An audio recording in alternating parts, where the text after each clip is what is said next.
मेरी बेटी है। अच्छा अच्छा, तो तुम हो सौतीली बेटी। मुझे तो तुम बहुत पसंद हो। मैं तुमसे शादी करना चाहता हूँ। तुम बहुत सुंदर हो, सादगी में भी बहुत खूबसूरत लगती हो। आप यहाँ से जाएं, मेरी मम्मा देख लेंगी तो नाराज होंगी। कैसे नाराज होंगी? शादी मुझे करनी है और मुझे तुम पसंद हो।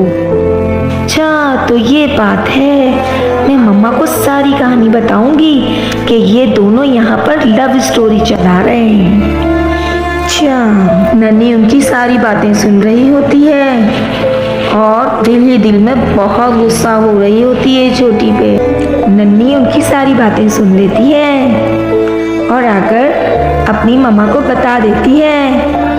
मैंने तो पहले ही कहा था कि रिश्ते वाले आ रहे हैं, तुम उनके सामने मत आना। तुम्हें आने की उनके सामने क्या